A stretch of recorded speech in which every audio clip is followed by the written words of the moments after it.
yeah. I'm not Jen.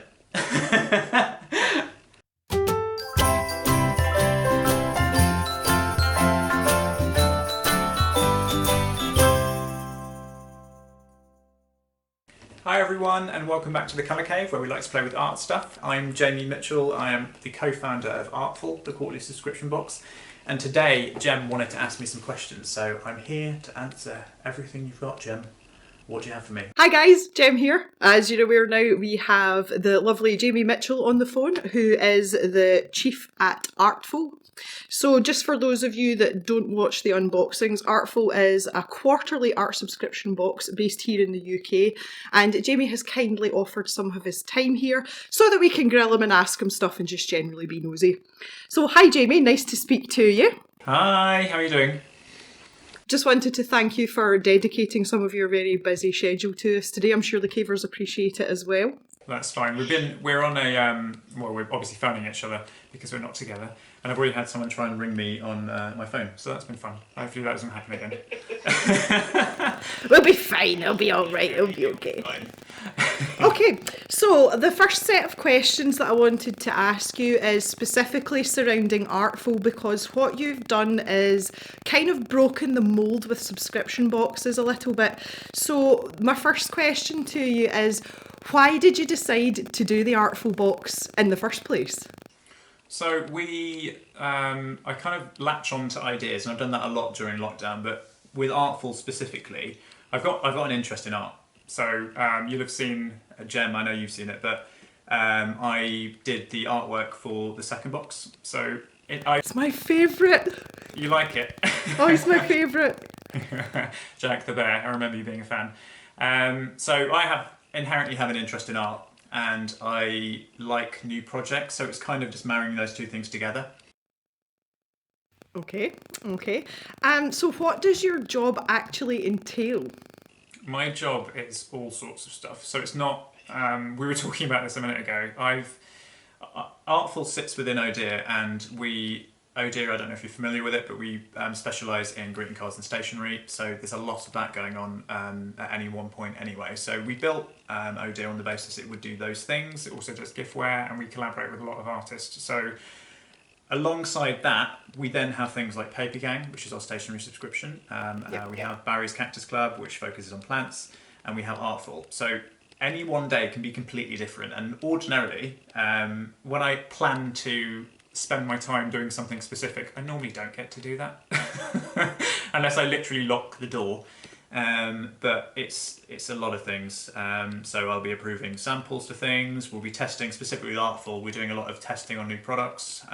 Right. We're actually, you picked up on this a little while ago in terms of our scheduling. We're planning up to 4 years ahead on Artful at the minute, and we're just making sure that we get the product right. So 4 years? Yeah, That's I mean, there's insane. a lot. I mean, we're not actually placing orders for stuff yet, but it's figuring out what leads on nicely from that into that, and then does that layer up well with this, and then what else we do with the boxes, because we found that there's been a demand for the boxes which are the past boxes, and not in a way which is necessarily what we'd have expected. So I think with things like Paper Gang, for example, the stationery subscription, we have people want the old boxes, they like the design, but with this, because we're focusing on, with Artful, we try and focus on a specific medium. People want to learn that medium, and it's not like you can cycle through with Paper Gang. You'd cycle through an artist, and then that's kind of it's not like there's less interest in the artist, but that's a theme that's now done. With ink and with drawing and with stuff like that, there is a definite interest to do that as well as what they're currently doing with the boxes.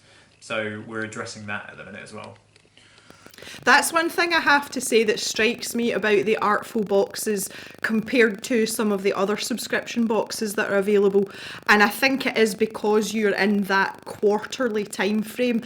The stuff in the magazine just blows me away. It's actually my favourite part of the boxes, because it's so in depth and you provide so many different angles to look at that particular medium or that particular style of art, and I think by doing that it appeals to quite a wide base of artists, even if it's not one of their primary mediums. Yeah, I think that's the thing that we found really interesting, because you've been there since the beginning, and you actually helped. Obviously, you've helped me a lot, along the way. So I've used all of the feedback that your viewers have had in the comments, and we tried to respond, because the thing is, you put out something and it won't necessarily be right immediately, but what we've learned is that from the first box, I think we thought we might be able to deliver art supplies to people in a way which is that not in a way. So I think we were expecting people to be more on the sort of fully fledged artist path, when actually there's loads of people that want to just try new things, which makes you readdress what it is you're doing with the magazine. So the magazine initially was something else, something different entirely, and we've made it a real part of the experience. Like you've said, we focus on a lot of things to do with the medium that we're covering. We also have some stuff which is just generally in the art world. And that for me is the most exciting bit, although I hate putting the magazines together, because it's like, I don't hate it, but what I struggle with is when you're planning lots of things at once, you're like, okay, well that would be great within the ink section or the drawing section, and when you actually get to put it together, you're like, I need all these other things, because you want to make it that full experience. And you only really experience that when you're looking at, when you're editing a magazine together, you're like, okay, I'm a bit light on this, or I need to be, I need some more stuff. So I hate kind of the almost, no one can have complete foresight of what you're going to need, but I think that's what kind of stresses me out about it. But I like them to be a completely involved experience, and I think you'll have seen the progression in terms of what we've included in them, and just trying to make them responding as much to feedback as we can. Yeah, oh definitely. You can definitely see that, and it's funny because your evolution has only really been 4 boxes so far, and you've come such a long way in those 4 boxes. The quarterly aspect to it makes it you have that time, you have a decent amount of time to actually use the feedback that you're getting and improve what you're doing. I think if we were doing a monthly, we wouldn't be able to do that quite so well. It would take a long time for you to actually see the the impact of the feedback. And we have the changed fruits of your labour. Yeah, but because there's things that we do on Paper Game, which is a monthly, which people say, this issue with maybe the box seal is not quite as tough as it needs to be, or whatever, and you actually won't be able to affect that for another 4 months or something silly. So there's something really good about being able to, hear what people want and actually respond next time round. Yeah, so it's a bit more timely then. Indeed, and I think we were talking about it a lot lately, because I've had a conversation with you where we said, how would you feel about a monthly version of it? And we've gone back and we thought about it, and it's not something we're looking to do anytime soon, because we wouldn't be able to do it. I mean, we would be able to do a much lesser version, because you are, inherently you have less time. But I just think it's, from the price point of view, including the amount of stuff that we want to include, it just doesn't work within that window, and it would become too expensive for people. Yeah, and it may not be to the, I hate to use this phrase, but it might not be seen as up to the high standard of your quarterly box, for the reasons that you've just mentioned. People might have expectations that are unrealistic. Okay, so the next question, Jamie, is the best and worst parts of your job. Now, you've already highlighted the fact that you hate doing the magazine, so we'll let that part slide. So tell us about the best part of being the head honcho for Artful. There's no day that's the same, and the great thing about that is that you get to try, well, with Artful specifically, I get to try different stuff all the time. So there's been loads of things with the last set of boxes. Like I always not shoehorned. I have maybe conditioned myself into thinking that I am the guy that draws with pencil. And actually, there's been loads of materials that I wouldn't necessarily have thought to have used myself, and that's been nice to break out of, because I've tried these things and actually I quite enjoy them. So I think that's interesting as well, because that's something that's happened to me because of YouTube and because of my subscribers. There's things that I'm like, absolutely no chance, no way, no can do, and then all of a sudden I'm sitting filming a video on it, like your lino printing exactly box. Like the lino printing box. I remember you saying that you were like, I remember you unboxing and being like, yeah, this isn't going to be the one, is it? But you gave it a go. I did. I suffered for it, but I did. Yeah, the hand injury. Yes. But I was telling Jen before that one of the best things about Artful specifically is hearing from people like how they responded to the boxes. And there's a point of anxiety when it comes to you revealing a new theme. So whenever, like this one here, I've got the ink box with me, Jen. Oh, yeah. So when we revealed this one to people, I was worried.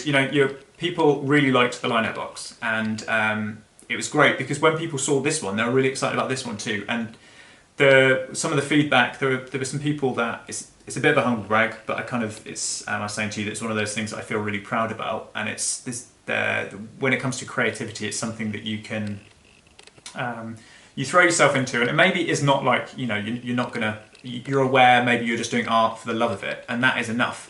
And there's lots of people that do that. There's some other people that said that the lino box actually got them back into being creative, which kind of warms your soul. And there was someone else that said that they started a business off the back of the lino box, which is amazing to hear. That's freaking awesome.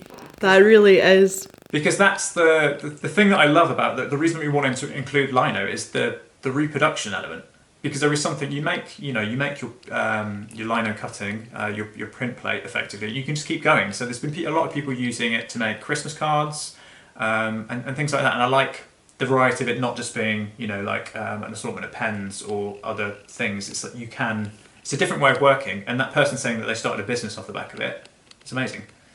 That's really cool. That is super cool. I like that a lot. That is amazing.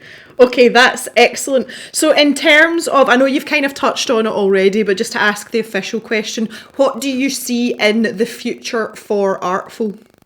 So we are looking at some, what we're going to do off the back of the demand for previous boxes is we're going to look at doing full-on experiences. So one of the constraints with Artful is the price point. So we're not going to deviate from it being £35 for the quarter, but there's always those. Which, by the way, I'm sorry to interrupt you. Which, by the way, is a banging bargain. Well, I'm glad you think so. Absolutely. If you look at it monthly, it's not it's not very much per month, but we want to give value. But when you put these boxes together, because you're working with those constraints, and it's good to have constraints. But you don't sometimes get to put all the materials in that you would have liked.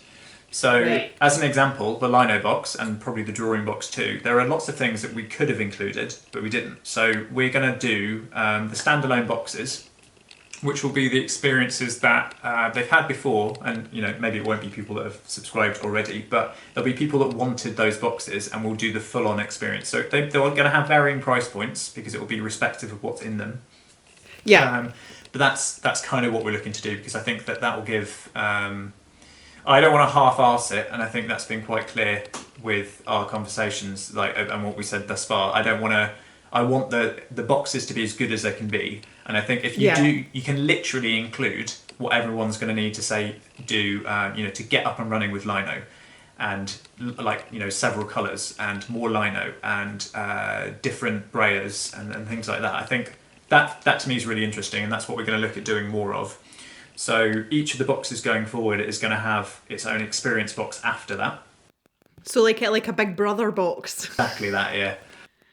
I think that's just from the YouTuber perspective, and I would like to think that I know my subscribers quite well, especially obviously the longer standing ones. I call them my veteran cavers. But I think that in particular is something that would really, really appeal to people, because there's always people in the comments under my videos saying, oh, I would absolutely have loved this box, but I'm not really prepared to pay a subscription. Yeah. Because you don't know what you're getting. It's a gamble. Every quarter is, and every box is a gamble. So I think that is quite exciting, and obviously I will be partaking in some of your experiences. Maybe not for lino printing though. Maybe not that one, no. But yeah, I think you're exactly right. There are some people that don't like. We see that with some of the people that sign up to our boxes. They wait to see what the theme's going to be. But there are other people that love the mystery. But I think you're right in terms of people wanting. Oh, that's one I definitely want. Versus, I'm not that keen on that one. But yeah, that's what we're going to do, and we want to do the best quality version of that thing. So that's what we're working on at the minute. We're also looking at the idea of doing an upgraded Artful. So maybe it's like an in-between version of, as you described it, the Big Brother. But it would be like, you would get your Artful box, and we've discussed before the idea of extending your experience with the YouTube videos, and to keep it going. So there might be like another drop of supplies that happens midway through if people wanted that. So we're exploring that idea because there's, in relation to that theme. So it might be like more colours of the respective ink, or more, just a little bit extra. Or with the liner, it might Right, see, I'm excited about that because I like to play with art stuff, obviously. That really appeals to me. I'm going to have to like build an extension onto the cave, though, to store all this stuff. Jeez, Jamie, what are you trying to do to me? I don't know. I just think it's because we're not, and that's the big question that we've had, which is, that monthly idea, whether we do a monthly or not. And I think that we, as I mentioned, we're not going to be able to get the quality that we want within the monthly, but what we can do is make the quarterly and then do a sort of annex to the quarterly, which I think might be our version of that. That's a smashing idea. I like that a lot. We're experimenting with that, yeah. I was just going to say, that's like really exciting times. I'm so excited as well. I mean, I get excited about everything, but you know that anyway. But to be involved in this in my like own funny little way, and for you to divulge this information to me at this juncture, I'm really excited about that. Like, there's more stuff coming. You have been a massive help when I say that, because the thing is, market research is half of the problem, and ensuring that people get what they, what it is that they want from the box. Talking to your viewers, that you've asked them questions, and it's been really useful because we can respond.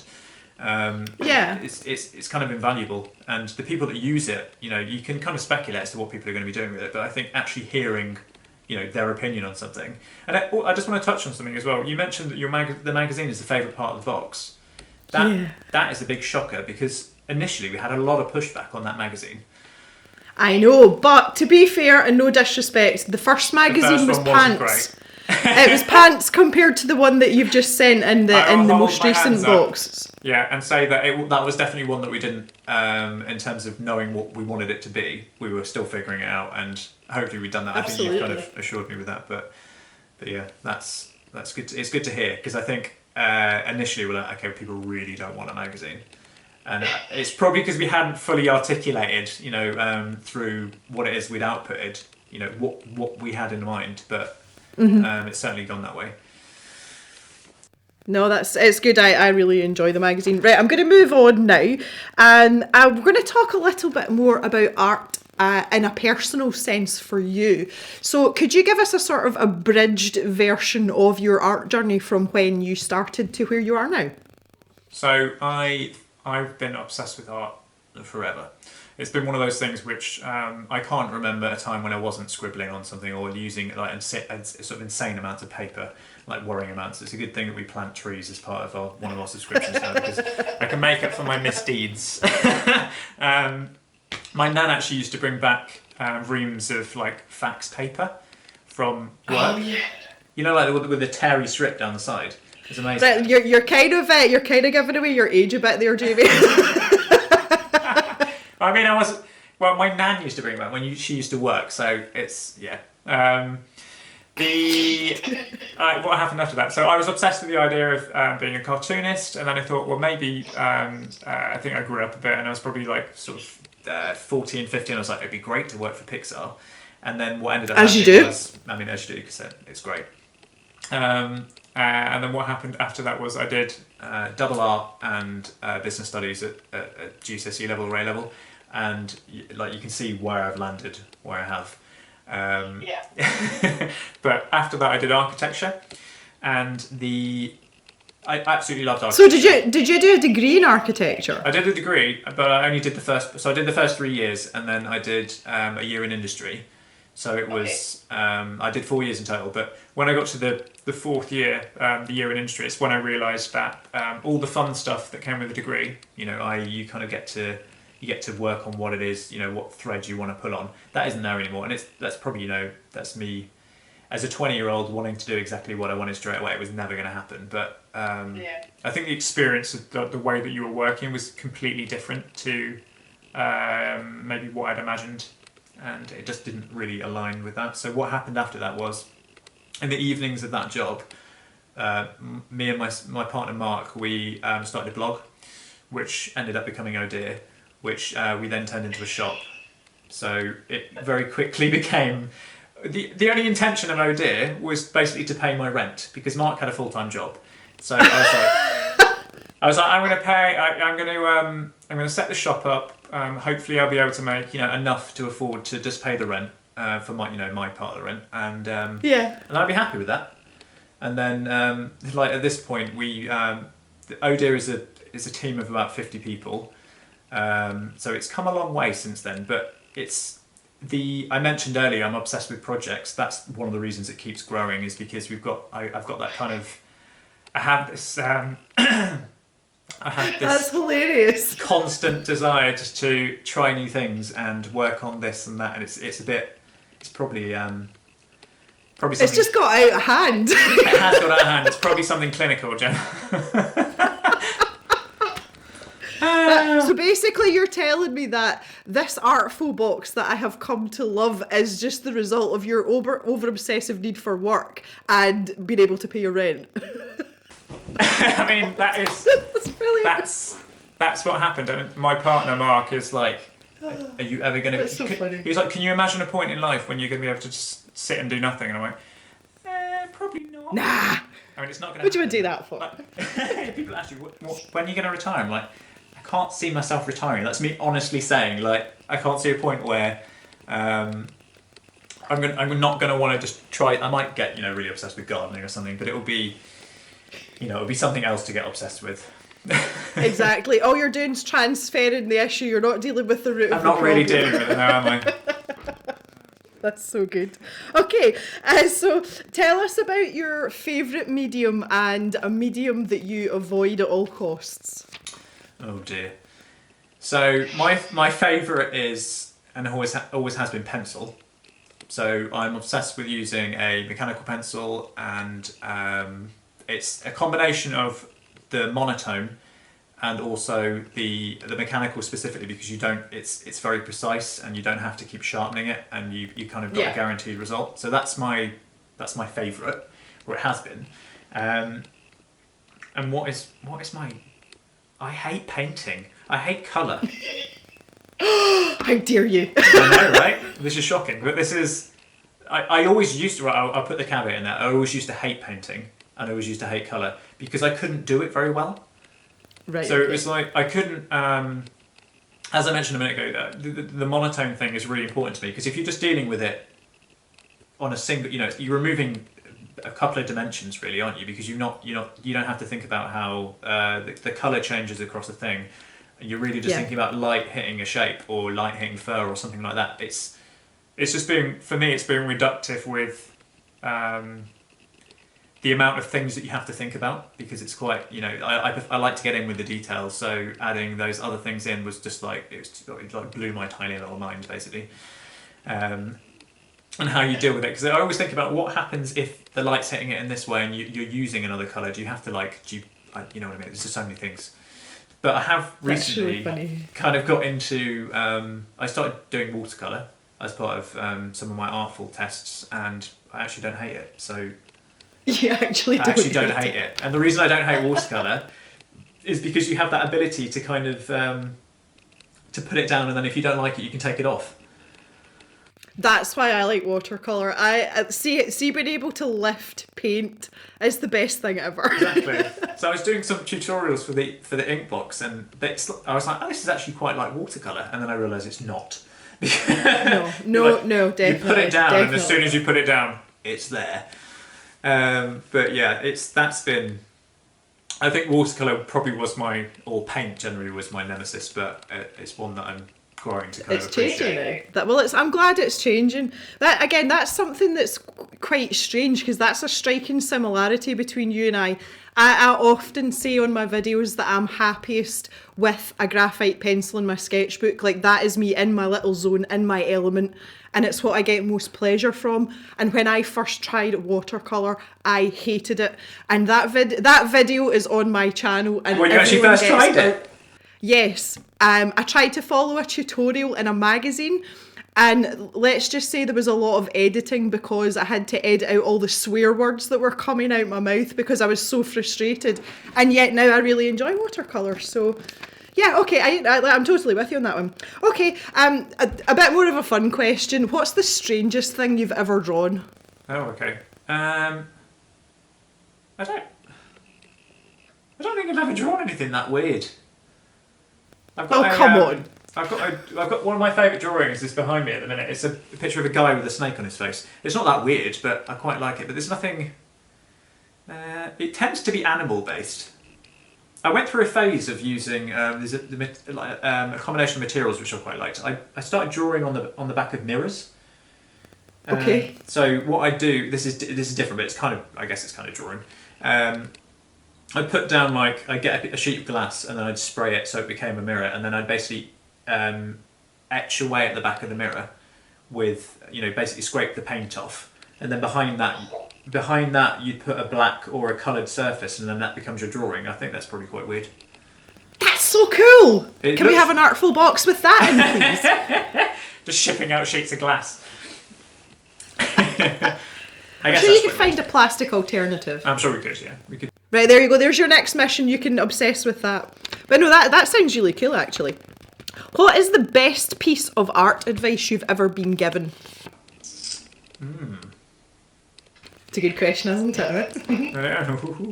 I'm just trying to think about whether there was anything at art school. I don't think... There's nothing that actually stays with me, and I don't think that's... I remember back to when it was almost like foundation-ish, and they were talking about almost not pigeonholing yourself one way, and I've kind of done the opposite of that, so maybe it wasn't good advice. But now I'm experiencing different materials again. I think that element of exploration and I would say the element of exploration that was mentioned in foundation, you're kind of playing with loads of things. I think that is important to try and keep like all the time. Because your playfulness can kind of go, when you make it quite formulaic, it almost takes a little bit of the fun out of why you're making or why you're creating. So I think that just harping back to that kind of thought that was kind of embedded within that stage of education. See, I just think as well, and I'm in the camp of people that didn't have any artistic background or any artistic qualifications.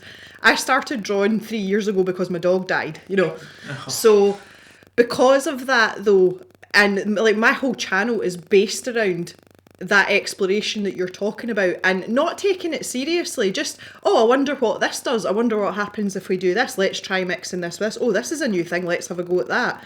And for me, I think, just to echo what you're saying there, I think that's a really important part of something that you should keep up, regardless of whether you've been arting for 5 minutes, 5 years or 50 years, because it stops you stagnating. Well, absolutely, because I think that stagnation, it comes in different forms, but it's more about, the love of it, kind of, it doesn't disappear, but it's not as strong because you're not as excited by what you're doing because you know exactly what you're doing. You know how you'll deal with, to start off with, for me, I need like a really solid something to draw from, and I normally edit that together from different things. So, if I'm not 100% feeling I'm not feeling necessarily that motivated about drawing, the idea of finding all the pre-material is almost, it's like, here we go. Or do I have to? Yeah, and then you got all the different stages. But yeah, absolutely, I echo that. It's kind of a really exciting thing to always be playing. Yeah. Firm believer in that. Okay, so you don't really have any profound, knowledge that's stuck with you. If you had to give one piece of art advice to everyone else, what would it be? What would it be? I think there is something in what I've experienced with art, and it's about how I would suggest, or people keep it in their mind, that being a professional artist or someone that's expected to produce art for a living can actually take elements of the fun away. So I would just say, hello, editing YouTube videos. We know about it. I'm not saying it's fun, obviously, but I think when you I know from talking to illustrators and lots of friends who are illustrators, the idea of the grind, as it were, that's what it's kind of been called, the idea of what you've got to do next in order to make money, think about if art is something that you want to do for a living or that it's something you just really bloody enjoy. And that's not really advice per se, but it's more, I don't know, just a life lesson. Well, that's one and the same thing as far A pretty as I'm depressing concerned. one, but Yeah, just keep everybody going, Jamie. You know, nobody's like depressed or down on their luck just now. Okay, that's really enlightening actually, and it's nice because I've kind of learned things about you as well. I know you and I have obviously been chatting back and forth via email for quite some time now, but I think it's really nice to to sort of connect, and I've realised as well that we've actually got quite a lot in common in terms of art, which is that kind of makes me a wee bit happy today. A little bit warm and fuzzy inside. It sounds like it. Our tendencies seem to be quite similar. Yeah. Okay, so just a few questions for fun now before we wrap up. Tell us a word or a phrase that you overuse all the time. So, that's my overused phrase. You know what I was saying, because we were talking about editing before this. We were talking about editing, and I watch my things back, and I say, so, we're going to... I'm like, why are you saying so? What is that about? I use it all the time as well. So, I'm like... Except, mine's a bit more extended. I'm so... What else do I say too much of? I don't know. Or maybe we should be asking Mark what you say too much. Yeah, he'd be like, well, yeah. I think it's probably some RuPaulisms that I just say too much. Just randomly exclaiming "Yas Queen" and stuff. It's not really. It's probably some of that. I love it. Okay, tell us something funny or unusual about yourself. Okay, what have we got? Funny. I don't know. I think we talked about some pretty funny traits in my personality. I'm a bit obsessive. I don't know, Jim. Oh, there must be something. I've got pink hair right now, but you're going to see that anyway. That's not that funny. I've had many colours of hair during lockdown. That's something funny for you. That's something fun. I kind of got bored and just started experimenting with my hair. People will see. That's funny because loads of people they've gone the opposite way. They can't get to the hairdressers, so they haven't dyed their hair. Well, what I've done is I've had it dyed blonde, and then I've just put whatever colour I fancy it is. Well, do you have anything unusual about yourself? Well, I've not got a third nipple, if that's what you're asking. I don't know, something. No, I'm really boring. We had the greeting card awards last night, and I was so grateful that it was a digital event this time, because normally I have to go to these events and I'm like, no, I'm quite happy to sit in my pyjamas. I'm very boring. Oh, I'm so sad for you. That's not being boring. That's called getting older. There is an age you get to. Maybe I've been old my whole life. I have not seen any natural sort of. There's been no evolution of that, Jem. That's been very much how I am. Oh, okay. Okay. I thought I was bad, but yeah, I use the excuse, Lucy, because I stay in a rural area. That's why I can't be bothered going to things and socialising. But the reality is that generally I just hate people. See, exactly the same. I'm a proper misanthropist. Love it. Okay, so just to wrap up then, this has been so much fun. I don't think I've laughed this much in weeks. You've got 15 seconds to plug your latest Artful box. 1, 2, 3, go. Right, so this box here, I've got it here so we can see it. You just said so. Look, stop. 15, I'm wasting them. Right, this box it has 95 plus, well, it's around £95 worth of stuff, and it's £35. And it has wonderful artwork on it. Look, it took me a while to decide what I wanted, but we made it wrap around the box. It's delicious. What else? It's good. Delicious. We developed our own product for this, so there's lots of new products. This is the first time we've had our own surface media, but this is the first time we've done proper Artful products. So there's loads of acrylic ink in there. Okay, your time's up. Thank Excellent. You. I feel like I went over, but yeah. That is so good. Oh wow. Right, okay, that's enough for the cameras now. I'm done for what we need. Alright, Jamie, thank you very much. Okay, bye-bye. And there we have it, everyone. That concludes our Q&A session with the lovely Jamie Mitchell over at Artful. Now, this wouldn't be a Cavemas video unless there was something to give away, and as you've probably gathered by now, I have the most recent Artful box that has come out at the beginning of December. I have one in its entirety to give away to any of you. So if you would like to be in with a chance to own this box, I will put the link to the unboxing in the end card and also down in the description for you, so you can see what it's all about, so you know what you're getting. If you'd like to be in with a chance of winning this, then all you have to do is go down into the comments section and tell me your favourite part of this interview, because I've enjoyed all of it, quite frankly. But I would love to hear your thoughts and what you thought was the most interesting part. In addition, if you're not lucky enough to win the giveaway, we also have a discount code generously provided by Artful. If you would like to try the subscription boxes, you can get some pennies off of it. Here is the code that you need to use at the checkout. Stick that in and you will get yourself a little discount on the Artful quarterly subscription box. Anyway, I think that's about enough for one day. It's nice to do something different, so I hope you guys have enjoyed this as well. And I will see you back in the cave tomorrow for another video. So enjoy your evening, everyone, and stay safe. Bye for now.